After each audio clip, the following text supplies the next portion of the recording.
समस्या ये है संजय भाई, डॉक्टर साहब मेरी समस्या ये है कि मैं समझदार हूं।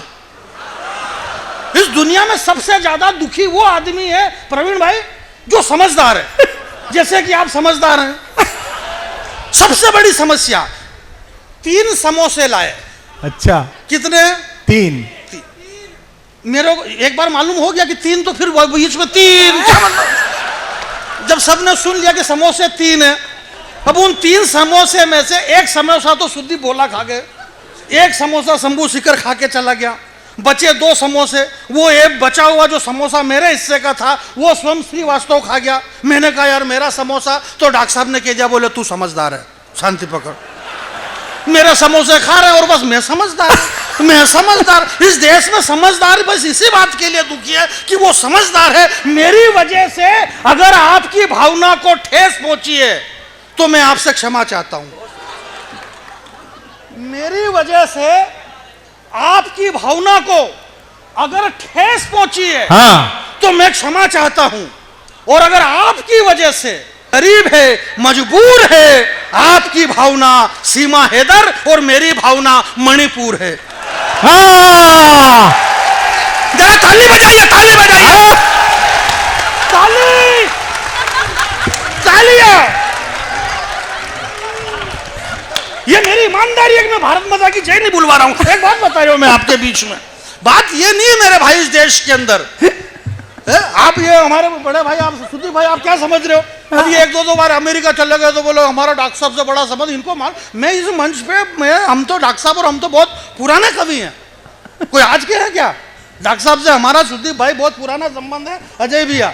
जब इस पृथ्वी को हिरण्याकश्यप जाके छिपा दी, पूरी दुनिया में कुछ भी नहीं था, तब भगवान विष्णु ने वराह अवतार धारण करा और अपने दांत के ऊपर पूरी पृथ्वी उठा करके लाए और उस पृथ्वी को उन्होंने भगवान विष्णु ने रखा। पृथ्वी थोड़ी सी टेढ़ी हो गई तो डॉक्टर साहब ने फिर धीरे से इधर हाथ करा, एक हाथ मैंने इधर करा। भगवान विष्णु ने कहा, बोले तुम्हारा बहुत बहुत धन्यवाद। तुम कौन हो? बोले मैं कुमार। बोले तुमने मेरा विश्वास जीत लिया, आज से तुम कुमार विश्वास कहलाए जाओगे। ये तब से है।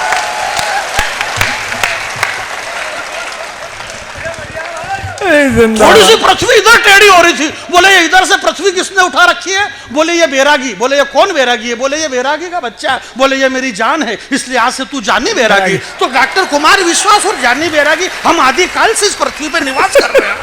नहीं मतलब फेंको तो कम से कम ढंग से फेंको, नहीं हल्की फुल्की फेंकने से क्या मतलब है? हम आदिकाल से इस पृथ्वी पे निवास कर रहे हैं। ऐसा नहीं है मेरे भाई, मैं आपके बीच में बहुत छोटा सा कवि हूँ, हालांकि ऐसा कुछ नहीं। बहुत सारे मेरे को कुमार जी और डॉक्टर साहब वगैरह बहुत प्यार करते, करना भी चाहिए, मैं हूँ भी इस काबिल। एक बात बता रही हूँ, कई बार बहुत बार तो कई सारे कवि मेरे से प्यार करने में पकड़ा गए। एक बात बता रही हूँ मैं आपको, पूरा मानने की जरूरत नहीं है। ये हमारे भैया बॉलीवुड की बात कर रहे थे, फिल्मों की बात कर रहे थे, नग्नता की बात कर रहे थे, ऐसा नहीं है। इस दुनिया में ये मेरी माता बहनें बैठी हुई है, नग्नता सिर्फ 2 ही अच्छी लगती है।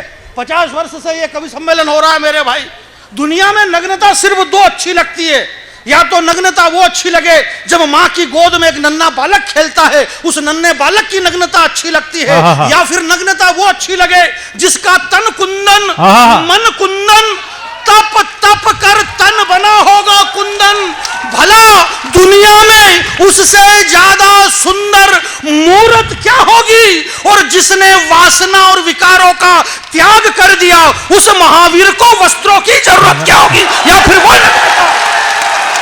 जरा दोनों हाथ खड़े करें, ताली बजाइए आप, जल्दी से नीचे करो हाथ, जल्दी। अरे मालूम पड़ा यहाँ से बाँह फट गया, भगवान महावीर स्वामी क्या करेंगे? नुकसान अपना हो जाएगा। एक बात बता रहे हो, जल्दी करिए भाई साहब, आप क्या कर रहे हैं? ये कुछ मेरा जल गया। भाई साहब एक कविता आपके चरणों में रखता हूँ, सदैव पवार जी। मैं हालांकि चरणों में तो नहीं रखूंगा, नहीं अभी 4-6 दिन पहले मैंने चरण में रख दी, अगले आदमी ने मोजे नहीं उतारे थे, मोजे में मेरी कविता पूरी खत्म हो गई। तो मेरी कविता आप सुनिएगा, बहुत अच्छा समय में बहुत कम लूंगा, इतनी देर तक पढ़ू नहीं गा। हमारे शंभू भाई और सारे कवियों ने बहुत खूब मेहनत करी है। अब ये लोग इतना ही नहीं समझ रहे, एक तो क्या है कि ये एक तो पढ़े लिखे लोग हैं। अब मैं तो गाँव से आया, मैं पढ़ा लिखा भी नहीं हूँ भाई, पढ़ लिख के करेंगे भी क्या? ये डॉक्टर प्रोफेसर वगैरह सब क्या कर रहे हैं? कर तो वही रहे ना जो मैं कर रहा हूँ भाई, पढ़ लिख के भी कर क्या रहे?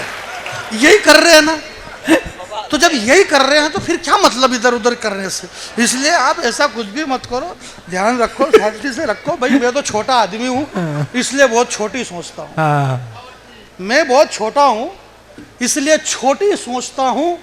मैंने कई रातें भूख से काटी है इसलिए चांद में भी रोटी सोचता हूँ। मेरे सोचने का तरीका अलग है। आप जानते हैं इस देश में, दुनिया में मनुष्य कभी भी शांत नहीं रहता। भैया आप शांति पकड़िए, ये आना जाना बंद कर दो भैया प्लीज, शांति से बिल्कुल एकदम माहौल शांत रखो। मैं जोर से बोलूँ आप गुस्से में, मैं मजाक कर रहा हूँ, ऐसे ही बोलता हूँ। एक बात बता जाओ, सुनिएगा। मैं ये कह रहा था कि एक 2-4 मिनट की कविता है, ध्यान से आप सुन लीजिएगा। आप बहुत अच्छा सुन रहे हैं। मैं ज़्यादा ताकत इसलिए भी नहीं लगाऊंगा कि भाई ये पढ़े लिखे लोग हैं, आप भी पढ़े लिखे लोग हैं। जब भगवान श्री राम ने धनुष तोड़ा, बड़े बड़े योद्धा जनकपुर के अंदर इकट्ठे हुए, संजय भैया उन योद्धाओं का अलग आपने नहीं देखा पर आप हाँ करो, प्रोग्राम आपका ही है। तो एक से एक बड़े बड़े योद्धा आए साहब। कोई कह रहा कि इस धनुष को मैं यूं कर दूं, कोई यूं कर दूं, उछल कूद कर रहे हैं। उनको यही मालूम नहीं कि अपनी उछल कूद से कोई लेना देना नहीं। धनुष कौन तोड़ेगा? रामचंद्र जी। जब धनुष रामचंद्र जी को तोड़ना तो दूसरे उछल कूद क्यों कर रहे हो? अरे जब इस प्रोग्राम में से 20 लाख रुपए अगला एक ले जा रहा तो आप उछल कूद क्यों कर रहे हो यार? क्या मतलब है आपको?